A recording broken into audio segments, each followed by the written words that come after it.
Bank Indonesia mencatat per November 2025 utang luar negeri Indonesia turun ke angka 423,8 miliar dolar Amerika Serikat. Posisi utang ini lebih rendah dari posisi utang luar negeri Oktober 2025 yakni 424,9 miliar dolar Amerika.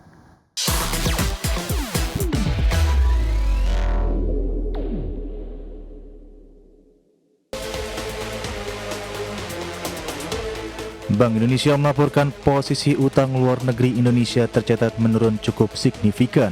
Pada November 2025, posisi utang luar negeri menurun ke level 423,8 miliar dolar Amerika Serikat, tercatat lebih rendah 1,1 miliar dolar Amerika Serikat dari posisi utang luar negeri Oktober 2025 yang mencapai 424,9 miliar dolar Amerika Serikat, dengan porsi utang swasta menyusut. Bank Indonesia juga mencatat bahwa utang luar negeri Indonesia secara keseluruhan tumbuh 0,2% secara tahunan dari posisi November 2024 yakni 423,1 miliar dolar Amerika Serikat.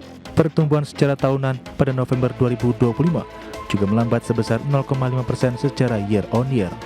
Sementara itu porsi utang luar negeri pemerintah tercatat turun pada November 2025 menjadi 209,8 miliar dolar Amerika Serikat, atau lebih rendah dari bulan sebelumnya yakni 210,5 miliar dolar Amerika Serikat. Kepala Departemen Komunikasi Bank Indonesia Ramdan Denny Prakoso menegaskan penurunan utang luar negeri pada November 2025 tersebut dipengaruhi oleh perlambatan pertumbuhan utang sektor publik. Untuk menjaga struktur utang luar negeri tetap sehat, Bank Indonesia dan pemerintah akan terus memperkuat koordinasi dan meminimalkan risiko. Dari Jakarta, Tim Liputan ID Action.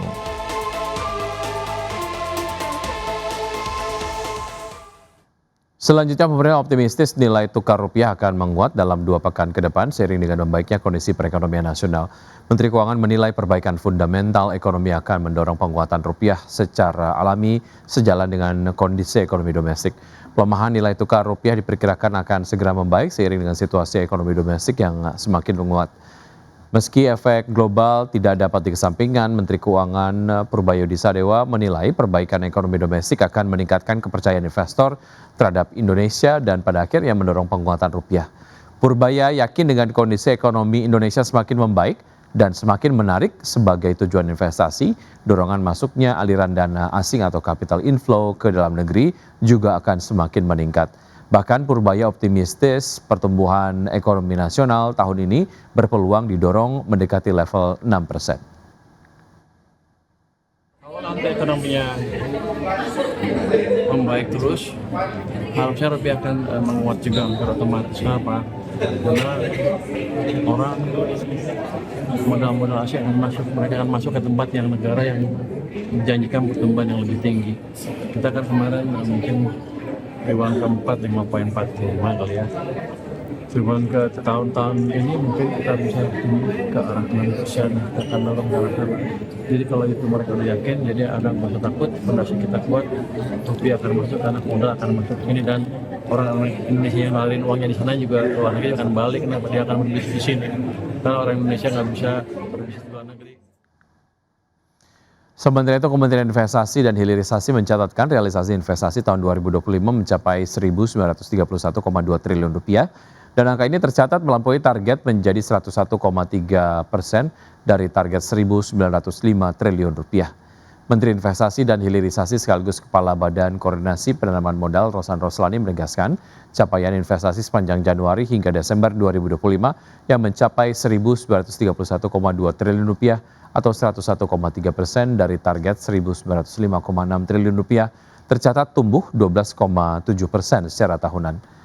Tercatat investasi penanaman modal dalam negeri atau PMDN masih menjadi kontributor terbesar dengan nilai Rp1.030 triliun atau 53,4% dari total investasi. Sementara untuk penanaman modal asing atau PMA tercatat sebesar Rp900 triliun atau 46,6%.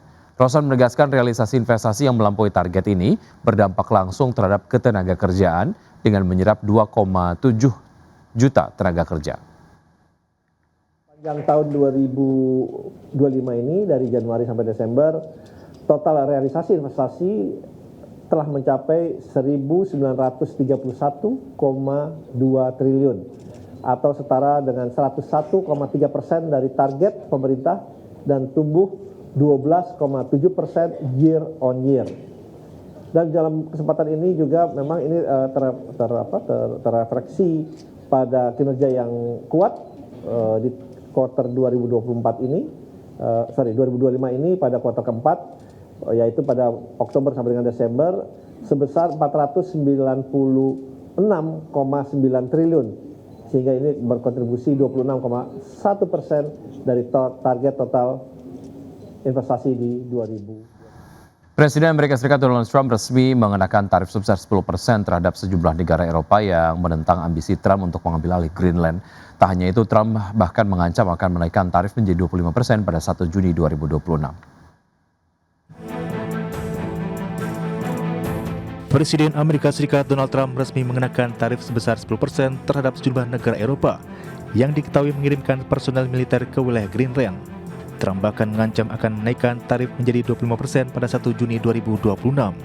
Melansir pernyataan Trump di Truth Social, negara Eropa yang dikenakan tarif sebesar 10% antara lain Denmark, Inggris, Belanda, Swedia, Jerman, Finlandia, Norwegia, dan Prancis. Dalam unggahan tersebut, Trump menyebut bahwa aksi negara Eropa yang mengirimkan pasukannya tanpa tujuan yang jelas ke Greenland sangat berbahaya bagi keamanan dunia. Adapun isu Greenland telah menjadi perhatian serius banyak pihak. Trump sendiri telah berulang kali mengungkapkan keinginannya untuk mengambil alih wilayah di kawasan Arktik itu dari Denmark dengan dalih menjaga keamanan nasional. Rencana Trump ditentang negara-negara Eropa, bahkan Prancis, Inggris hingga Denmark mengirimkan pasukan ke Greenland. Sebelumnya pada pekan lalu, Menteri Luar Negeri Denmark dan Greenland bertemu di Washington dengan Wakil Presiden dan Menteri Luar Negeri Amerika Serikat. Pertemuan tersebut tidak menyelesaikan perbedaan pandangan yang mendalam, meski menghasilkan kesepakatan untuk membentuk kelompok kerja bersama. Para pemimpin Eropa pun menegaskan bahwa hanya Denmark dan Greenland yang berhak menentukan masa depan wilayah itu. Denmark juga menyatakan bahwa mereka meningkatkan kehadiran militernya di Greenland, bekerjasama dengan para sekutu. Berbagai sumber untuk iDiactional. Nilai tukar yen Jepang kembali berada di bawah sorotan menjelang rapat Bank of Japan pada akhir pekan ini, dan kombinasi ketidakpastian arah kebijakan suku bunga dan memanasnya situasi politik membuat pasar bersiap menghadapi potensi gejolak baru di pasar mata uang global. Sebanyak 52 ekonom yang disurvei Bloomberg memperkirakan BOJ akan menahan suku bunga acuannya pada level 0,75%. Di level ini merupakan yang tertinggi dalam 30 tahun terakhir setelah BOJ menaikkan suku bunga bulan lalu. Namun langkah tersebut belum cukup ampuh menahan tekanan pelemahan yen, dan kondisi ini membuat pernyataan Gubernur Bank of Japan Kazuo Ueda menjadi sangat krusial, di mana pasar menunggu sinyal lanjutan apakah BOJ akan tetap agresif menaikkan suku bunga atau justru kembali berhati-hati. Di saat yang sama, tekanan inflasi Jepang belum juga mereda, di mana berdasarkan data terbaru, inflasi diperkirakan telah berada di atas target 2% selama 4 tahun berturut-turut.